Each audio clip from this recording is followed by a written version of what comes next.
Olá, ouvintes, eu sou o Dante Graça e você está ouvindo o Sim Não, o podcast semanal sobre os bastidores da política, sempre com um entrevistado especial para deixar você mais informado.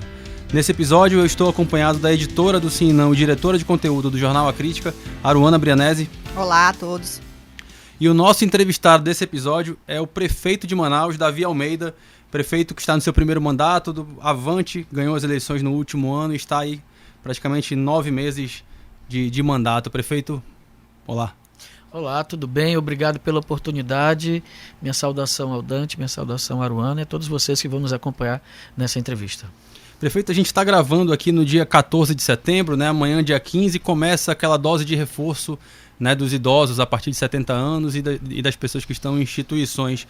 Mas eu fico com uma dúvida, até que ponto, até onde vai essa terceira dose? Quem são as pessoas que, à medida que esse calendário for avançando, até onde a gente vai chegar com essas doses de reforço? Nós seguimos a orientação do PNI, Plano Nacional de Imunização. Inclusive o ministro da Saúde esteve no último final de semana aqui em Manaus, tive a honra e o privilégio de ser vacinado a minha segunda dose pelo próprio ministro, e ele falava isso, não falta vacina no Brasil. O que acontece é que algumas prefeituras acabam antecipando algumas fases e fugindo das orientações do PNI.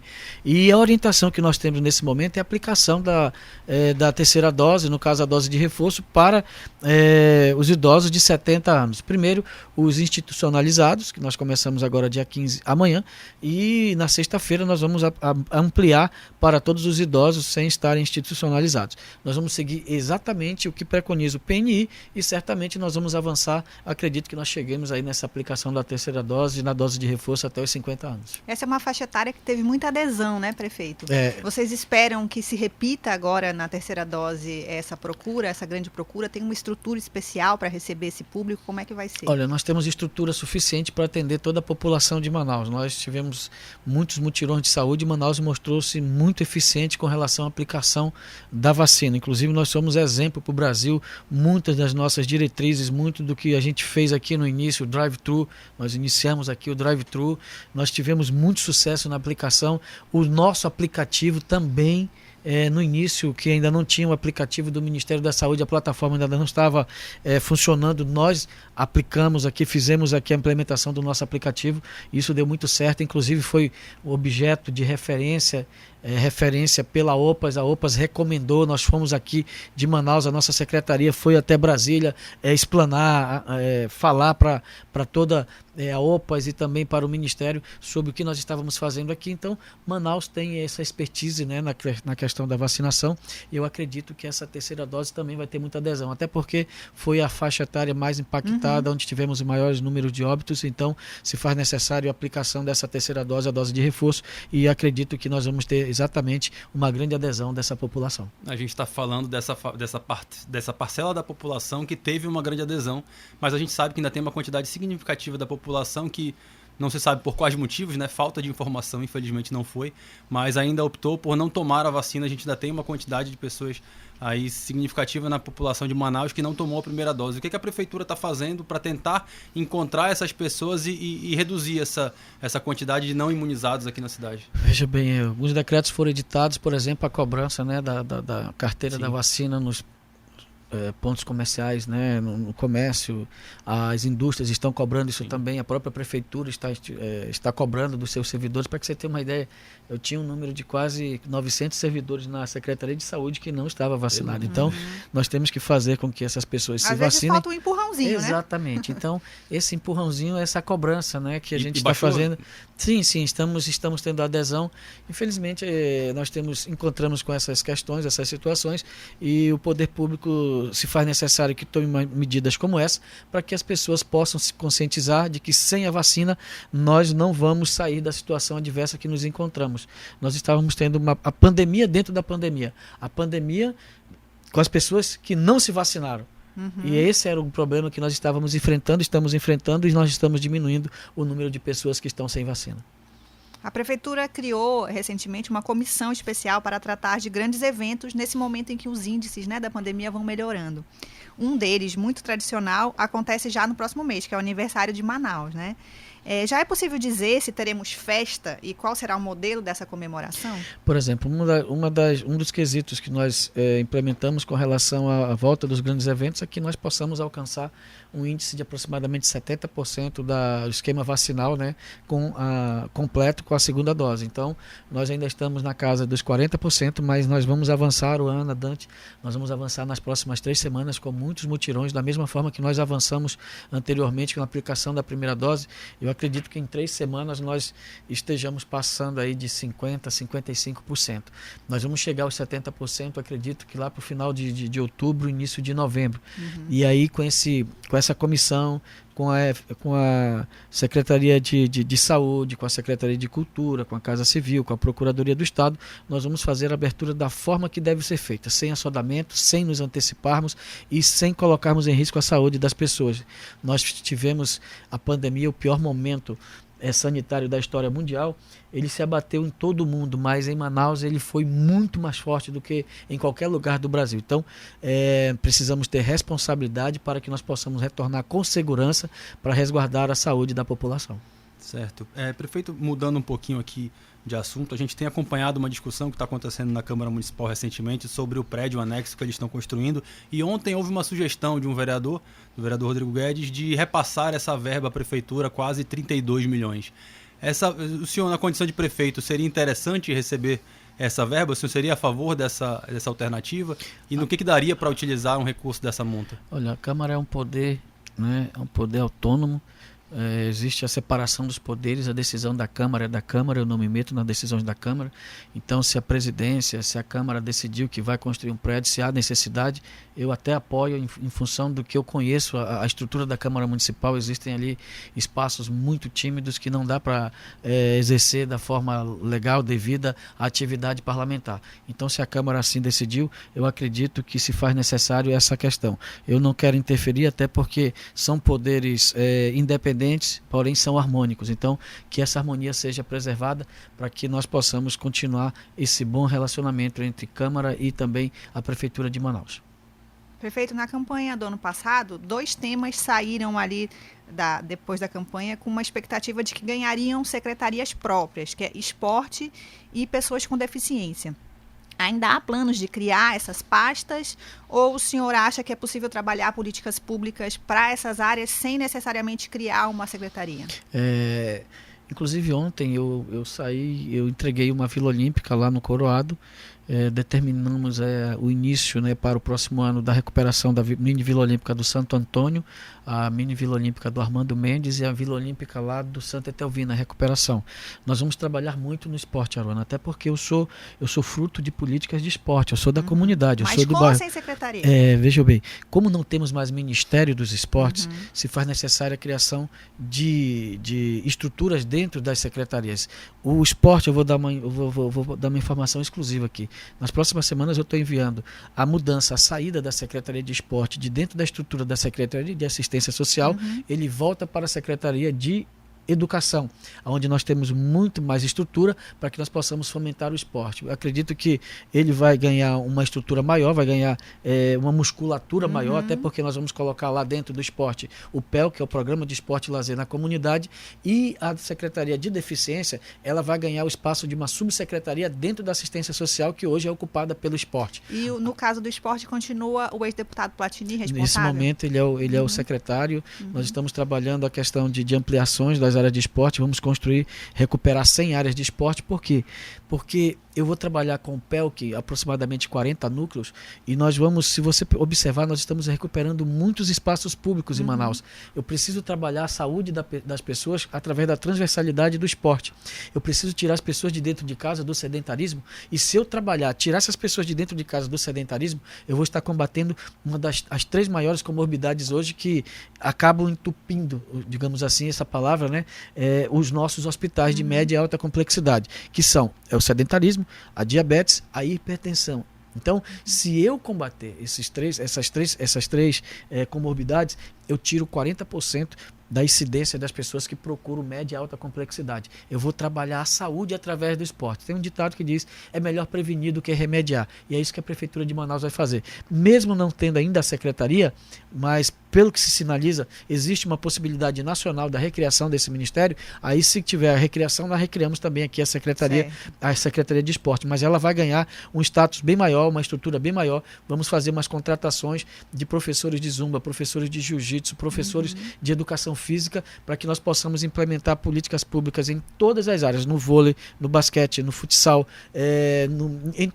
na corrida, no atletismo, tudo isso, canoagem, tudo isso nós vamos trabalhar para que nós possamos tirar as pessoas de dentro de casa, recuperando também os parques que estavam fechados, e nós estamos recuperando esses parques e certamente nós vamos avançar muito. Além do esporte que você falou. Pois é, eu lhe interrompi, o senhor ia falar dos PCDs, né? Além do esporte e dos PCDs, nós vamos criar sim a Secretaria de Defesa Social, onde vai estar a Guarda Municipal, que eu te antecipo aqui, inclusive antecipando, nós vamos até fazer concurso para a Guarda Municipal, porque nós vamos armar a Guarda Municipal também. Eu não posso adiantar quantas vagas, quando será que nós estamos finalizando as tratativas, até para ver o número e o quantitativo desses guardas municipais que serão contratados, mas te dei uma informação exclusiva nesse momento. Esse tema da Guarda Municipal Armada foi bastante debatido na campanha, né? Já Sim. havia ali uma sinalização. Agora, depois de 9 meses, o senhor chega à conclusão de que realmente é necessário? Total necessário. Hoje você faz qualquer pesquisa em Manaus, o principal problema dos bairros é a segurança pública, e a Prefeitura vai dar o suporte ao governo do Estado nessa questão, que é uma atribuição do Estado. Porém, a Prefeitura vai armar sua Guarda Municipal, vai equipar sua Guarda Municipal. Nós temos uma tecnologia fantástica, que é o CCC, que nós temos as câmeras espalhadas na cidade de Manaus, onde nós vamos ter também o reconhecimento facial dentro dos terminais, e aí nós vamos ter essa tecnologia toda embarcada nas nossas viaturas. Vamos fazer um convênio com a Polícia Militar para contratar a folga dos policiais militares, chamado aquele bico legal, e esses policiais, aproximadamente 150 policiais, se unirão aos 500 guardas municipais, e nós vamos ter uma sensação de segurança muito maior na nossa cidade. A nossa Guarda Municipal vai estar presente 24 horas dentro dos terminais, dentro dos grandes logradouros, no caso das feiras, dos mercados, e nós vamos diminuir então a incidência, né, dessas contravenções que a população certamente está sendo exposta nesse momento, e vamos dar nossa contribuição dentro daquilo que é possível para a segurança pública do nosso estado. Esse bico legal, essa parceria, ela vai continuar mesmo quando houver essa ampliação da Guarda Municipal? Que você falou 500, esse 500 é o número de hoje, né? Nós vamos com a contratação de novos... Nós temos 700 guardas municipais, só que a lei determina que somente aqueles que são efetivos possam ser armados. Os demais serão treinados, né? Terão treinamentos, eles farão ali o trabalho administrativo, né, que sempre foram feitos, e aí nós vamos fazer um concurso público, não vou quantificar quantos serão, mas a contratação do bico legal, da Polícia Militar, nós vamos ter aí um efetivo de 500 a 600 pessoas armadas. Onde tiver um policial militar, 2 guardas municipais, e nós vamos dar a garantia de que nós vamos ter mais segurança na cidade de Manaus, com viaturas modernas, equipadas, e uma guarda municipal também equipada, com corregedoria, com quartel, tudo isso dentro daquilo que se preconiza na lei federal. O senhor reforçou essa questão, né, que é a obrigação do Estado, essa parte da segurança pública.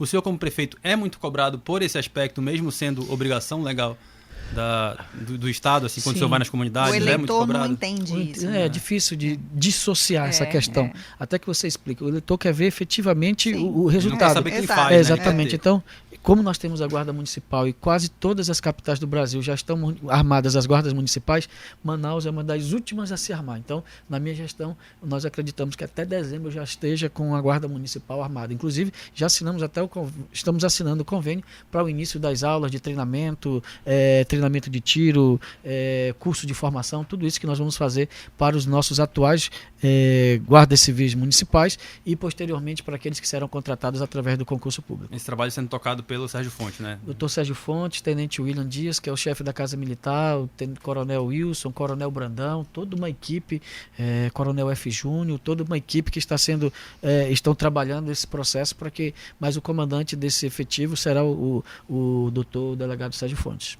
Prefeito, quando o senhor foi eleito ano passado, o senhor falou sobre o compromisso de ser diferente, né? O senhor disse a seguinte frase: por 3 eleições tentaram me cooptar, não aceitei porque os sonhos e as esperanças de quem mora na periferia seriam sepultados. Não aceitei, pois sou filho de Ajoricaba.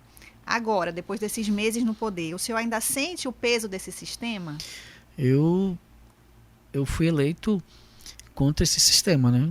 Eu lutei em 2017, 2018, Mas 2020. ele não para de funcionar porque o senhor chegou no Não, poder. de forma alguma. Agora que eles se unem totalmente para querer desacreditar, para querer fragilizar, para querer diminuir as ações. Porém, o nosso trabalho fala tão alto e eu estou sendo tão diferente porque as pessoas até ficam...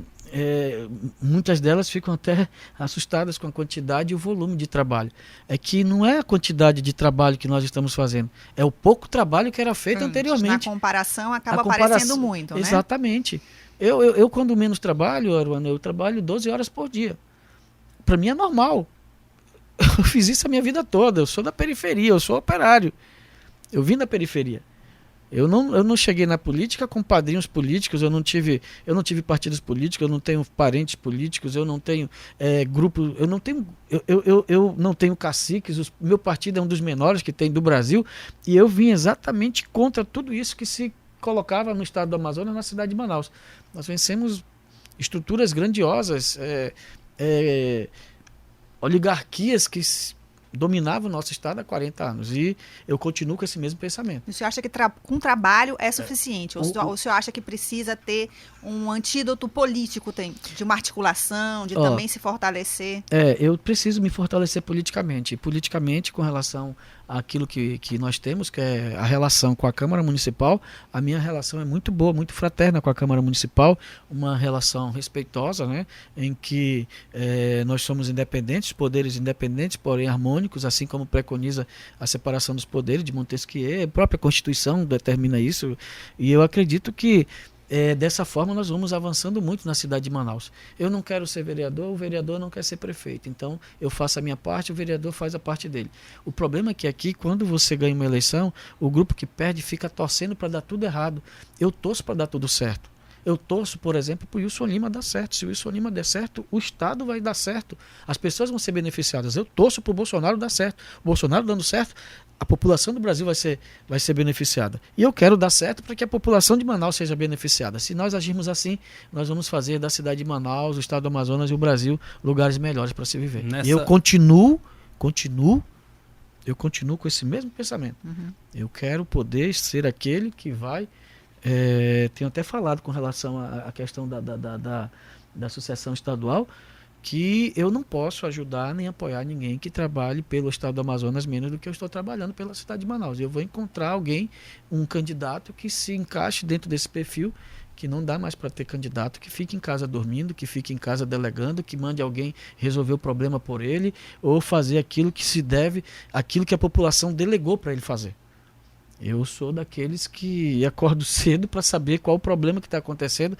Antes de chegar aqui às 10 horas da manhã, eu já fui para 5 lugares diferentes para saber como estão o andamento das coisas da prefeitura, como é que está a vacina, como é que está a educação, como é que está a infraestrutura, como é que está a limpeza, como é que está o parque.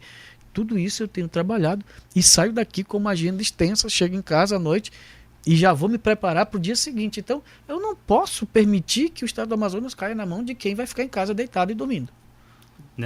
Eu ia fazer uma pergunta, mas você já entrou nesse tópico. Eu acho que né, é mais interessante a gente seguir nele. Vocês começam a rir, né? Vocês são jornalistas. Porque o senhor em algum momento foi cogitado, né, por diversos setores aí da política, que o senhor poderia ser candidato também. O senhor mesmo ser candidato, mas ao pela sua governo do fala, estado. o senhor Então, vai pela sua apoiar fala, alguém. tu tá fora disso, né? Totalmente fora. Meu compromisso é com Manaus. Eu vou consertar Manaus, eu vou ajeitar Manaus. Veja bem, Dante, e a você que nos ouve nesse momento, nesse podcast. Eu assumi a prefeitura de Manaus com um orçamento de 5.600. Desses 5.600, 500 milhões eles são exatamente para pagar as dívidas das gestões anteriores. Ano passado, a prefeitura, o meu antecessor, ele executou um orçamento de 7.100. Eu estou trabalhando com 1,5 bi menor do que o ano passado.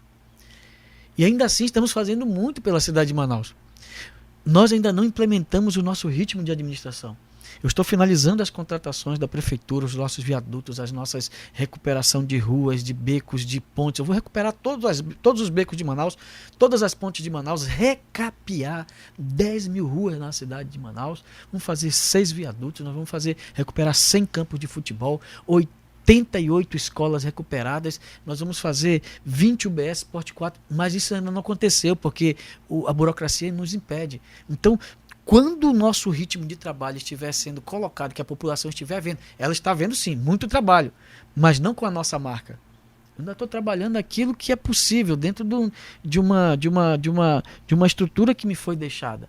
O meu planejamento para execução a partir do ano que vem, você vai ver essa cidade explodindo em obras. Então, o meu compromisso é consertar, ajeitar Manaus e tornar a cidade de Manaus um lugar melhor para se viver, inclusive também com relação ao transporte coletivo, mudanças de transporte, a questão turística. Nós vamos mudar muito o eixo turístico na cidade de Manaus. Eu tenho 4 anos para executar isso e é por isso que eu fico na prefeitura até o último dia do meu mandato e eu estou totalmente fora com relação à disputa do ano que vem. Eu irei apoiar alguém, quem sabe até lançar um candidato. Esses 2 nomes que o senhor citou aí, o senhor citou, né? Claro, o Bolsonaro governador e o Wilson Lima. E o presidente, como eles são torcida. seus aliados hoje? O senhor está na torcida, isso quer dizer que o senhor vai estar no palanque também?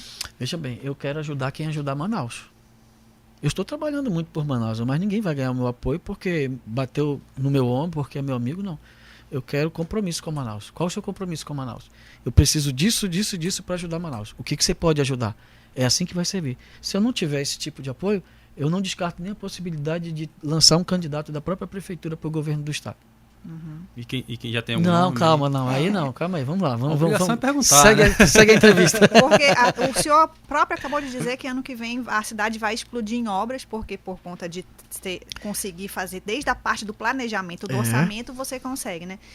Então é óbvio que a sua figura vai estar em evidência e vai ser muito cobiçada para esse apoio. O senhor já está sendo procurado? Como é que estão essas questões dos bastidores? Tenho conversado com todos os atores, né, os candidatos, os pretensos candidatos, inclusive já conversei com todos.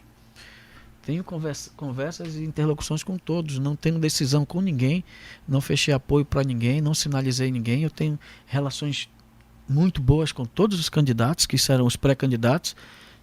E eu acredito que a minha decisão ela vai estar pautada nisso, naquele que pode significar exatamente a mudança que o Amazonas precisa. Eu já disse, eu não posso ajudar e nem apoiar um candidato a governador que trabalhe pelo Estado menos do que eu estou trabalhando para a Prefeitura de Manaus. Então, um candidato com esse perfil que queira ajudar Manaus tem muitas chances e possibilidade de receber o apoio da Prefeitura. Como é que estão as determinações? A gente está chegando já praticamente chegando perto do fim do ano. Como é que estão as determinações com relação aos secretários que eventualmente queiram ser candidatos? Eles vão poder ficar até o final do prazo? Até 31 de dezembro. Uhum. Eu devo ter uma reunião até agora no final de setembro, mostrar isso para todo mundo. Quem quer ser candidato, avise. Aqueles que são pretensos candidatos, a data de presença deles na prefeitura é 31 de dezembro, até para não contaminar a prefeitura com essa questão política. Né? Eu estou tão focado no trabalho que a questão política, eu sei que nós vamos apoiar alguém, mas dentro desse perfil que eu falei para vocês. Eu não quero que a prefeitura seja contaminada com essa questão política, então 31 de dezembro é a data limite. O senhor falou aí, como a Aruna lembrou agora, de explodir em obras ano que vem. E tem um tipo de obra que é muito lembrado quando a gente chega em eleição, mas parece que quando vai para os 4 anos de mandato, eles esquecem, que são as creches, né? O que tem de planejamento da prefeitura hoje para ampliação de número de vagas em creches? Porque sabe que é uma das principais demandas hoje, especialmente das mulheres, né, que acabam ficando muitas vezes com essa carga familiar. O que está sendo planejado nesse sentido? Nós já estamos contratando, já está em licitação, finalização. Nós tínhamos 6 creches paradas aí há mais de 10 anos. Eu determinei o retorno dessas creches, fomos a Brasília, entramos em acordo com o Ministério, a Prefeitura está fazendo aporte de recursos, acredito que são 12 milhões do governo federal e do governo municipal, e nós vamos começar a construção já ainda esse ano, né, dessas 12, são 6 creches, 7 creches, e também a recuperação de 88 escolas esse ano, e ano que vem mais 102 escolas. Então a educação é prioridade para a Prefeitura de Manaus, sim, até porque tivemos muitas perdas, né, com a pandemia, a economia, a saúde, porém a educação também vai ser muito afetada, porque as crianças ficaram fora de casa, fora da sala de aula, e os índices de educação eles irão despencar em todo o Brasil, e Manaus não vai ser diferente. Nós estamos trabalhando com alguns programas em casa, né? Agora voltamos às aulas presenciais para que a gente possa diminuir essa questão dessas perdas e certamente nós vamos avançar muito na questão da creche. Nós vamos construir agora 7 creches, nós estamos finalizando, vamos firmar convênios a partir do ano que vem com algumas instituições particulares, confessionais, igreja católica, igrejas evangélicas, aquela que se encaixa dentro de um perfil para que a gente possa ofertar mais vagas de creche para a população da cidade de Manaus. Tem um planejamento para chegar no final do meu mandato, eu quero ter tantas creches? Eu quero dobrar o número de vagas de creche. Eu assumi com, deixa eu lembrar aqui, são 22 creches. Eu quero ver se eu chego ao final do meu mandato com ao menos 40 creches. Ao menos dobrar o número de creches que nós temos aqui, 44 creches. Quero fazer no meu mandato mais creches do que todos os que me antecederam. Prefeito, falando em perdas, né? O senhor ficou viúvo em dezembro de 2019, ano passado, na véspera da eleição, perdeu sua mãe para a Covid e este ano também já enfrentou uma grande perda, que é a morte do seu irmão mais velho, né? Como é que o senhor faz para esse sofrimento que precisa, inclusive, ser vivido, não atrapalhar o ritmo de trabalho e manter esse ritmo que o senhor está mostrando aqui para a gente que tem conseguido manter, né? Por incrível que pareça, essas perdas, elas mexem com a gente, né? Sim. E mexe muito. Quando eu falo da minha esposa, isso mexe muito comigo. Da minha mãe, então, e agora mais de um mês, um irmão querido, amado. Isso mexe. Então, eu procurei o seguinte. Eu criei um próprio sistema pessoal. Eu passo o dia todo trabalhando, Aruana. Eu passo o dia todo trabalhando, Dante. Eu me acordo de madrugada para fazer meus exercícios, né? Para fazer minhas orações e sair de casa às 6 da manhã, 6:30 no máximo, e chegar em casa à noite, 8 horas da noite, 9 horas, o mais cansado possível, para eu não ter que ficar tanto tempo acordado na cama, porque se você não tem alguém para conversar é muito difícil, aí você fica lembrando. Eu já sofri muito com isso, já chorei muito com isso, ainda choro, ainda sofro. Porém, o trabalho, ele faz com que seja o meu combustível para superar tudo isso. Porque se você ficar sem fazer nada, a sua mente acaba sendo bombardeada de coisas tristes e ruins. E eu não deixo isso acontecer. Deus tem me ajudado muito, a minha fé em Deus tem me ajudado muito, a minha família, eu tenho uma filha maravilhosa, 2 filhas, na verdade, inclusive casei uma domingo. E isso me ajuda muito. Então, essas perdas, infelizmente, elas abriram uma lacuna muito grande no coração, na mente, na vida. Porém, a cidade de Manaus, eu tenho um compromisso tão grande com a minha cidade que eu me esforço, não me permito ficar em casa nem depois do almoço. Eu já saio para trabalhar, exatamente para não deixar a mente ser ocupada por coisas tristes e ruins. Então, eu faço do meu trabalho, o meu sacerdócio, a minha entrega. É por isso que eu vou fazer muito pela minha cidade e chegar em casa o mais cansado possível para tomar banho, beijar minha filha, conversar com ela o pouco possível e já dormir, porque no outro dia eu faço tudo de novo. O senhor falou da sua filha, ela tem sido uma figura que tem aparecido bastante aí nesses primeiros meses de mandato. Ela é candidata no que vem? Não. Ela está nessa parte aí desse seu fortalecimento Isso político? Foi uma grande dúvida que ficou também no fim da eleição, né? Olha, ela é o Davi de Saia, ela é a minha versão, porém ela é estudante... Porém sem mandato? Sem mandato. Ela é estudante de medicina, para que vocês tenham uma ideia. Eu voltava às 6h20. Eu faltava 6h20 da academia, da corrida hoje, né? Acordei era 5, aí eu fui correr de 5h15 a 6h15 e academia. E eu chegava em casa às 6h20, quando eu abri a porta, ela vai saindo. Pra você vai? Já vou para o hospital, filha. Ela é estudante de medicina, ela passa o dia todinho estudando também. A gente se encontra em casa 8 horas da noite, quando eu chego esse horário, quando ela chega, 9 horas que a gente chega em casa, é a hora que a gente se vê, se encontra, a gente não toma café junto, não almoça e não janta junto. O dia que a gente está junto é o sábado, que a gente vai para a igreja junto, vai almoçar juntos, então... E o estudo também ocupa muito a cabeça dela, porque a minha mãe era a mãe dela também, a minha esposa não era, mesmo não sendo a mãe dela, mas elas eram as melhores amigas possíveis e faz muita falta. E o meu irmão que faleceu era o tio mais próximo dela, e ela sente muito também. Ela acho que ela sofreu até mais do que eu com essas perdas, mas o trabalho e o estudo fazem com que a gente possa preencher essas lacunas. E a minha filha ela está focada nos estudos e no momento dela não político. Tá certo, a gente está chegando aqui a quase meia hora de entrevista. A gente tem uma característica aqui, que a gente tem uma coluna dentro do nosso podcast do Sim Não, que é o Sobe e Desce, né? O Sobe e Desce que representa a mesma coluna do jornal que a gente tem todo dia lá no nosso Sim Não, que você destaca, né? O nosso entrevistado sempre destaca uma personalidade, seja coletiva ou uma situação atual. E o que você desce, né? Claro, é alguém que representa algum destaque negativo. Então a gente queria perguntar do senhor Se o senhor fosse lá pro jornal agora, subisse as escadas, tivesse que fechar o jornal hoje, vou fechar o sim e não. Você tem que dar um sobe e um desce. Quem subiria pro Davi Almeida e quem desceria pro Davi Almeida? Eu não preciso falar de pessoas, eu preciso falar de alguma coisa. Por exemplo, fake news. Isso é horrível, isso é traumático, isso é uma tragédia. É a tragédia agora do pós-modernismo, é o fake news, a mentira. E tem uma música do Raul Seixas que diz: eu não posso aceitar tanta gente aceitando a mentira, né? E muita gente aceita a mentira. Então, se eu colocasse alguma coisa para descer, é a mentira, é a fake news. Qual foi a pior fake news que você enfrentou aqui nessa? Já fui acusado aqui. Por exemplo, o orçamento do Estado na época era 14 bilhões. Eu fui acusado de algo que nunca aconteceu, de 27 bilhões. E as pessoas acreditavam nisso. Para você fazer com que isso se torne... que essa mentira ela fique na mentira, você gasta muito tempo e as pessoas acabam acreditando nessas coisas. E contra esse sistema mentiroso que nós vencemos, a população acreditou na verdade, né? E inclusive essa frase, eu peguei essa frase do Raul Seixas exatamente no dia da eleição. Eu estava com a minha mãe sendo velada na igreja antes de eu ir sepultá-la. Eu falei essa frase no dia que eu fui votar, era 8 horas da manhã, muito cedo lá no morro. E eu dizia: eu não posso aceitar tanta gente, eu não posso entender tanta gente aceitando a mentira. Então, que a verdade prevaleça, que o trabalho prevaleça, que o trabalhador prevaleça sobre o preguiçoso, que a verdade prevaleça sobre a mentira.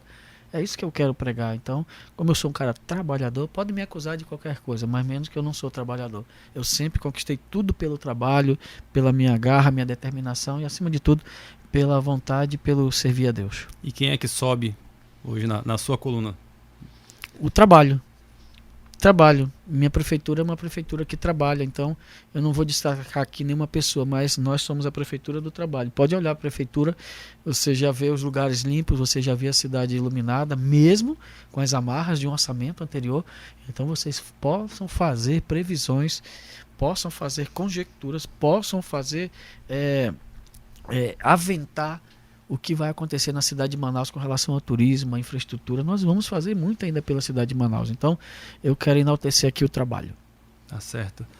Prefeito, a gente vai chegando ao fim desse episódio. A gente quer agradecer a sua presença aqui conosco. Lembrando sempre que toda semana tem episódio do Sim Não nas plataformas digitais, como Spotify e no YouTube. E acessem também o site simnão.com.br para saber informações sobre a política e também o nosso Instagram, o Sim Não Digital. Obrigado, prefeito. Obrigado, Dante. Obrigado, Aruana. Muito obrigado pela oportunidade. Obrigado, Aruana. Obrigado a todos que nos ouviram. Tchau, tchau e até a próxima. Até a próxima. Tchau. Valeu.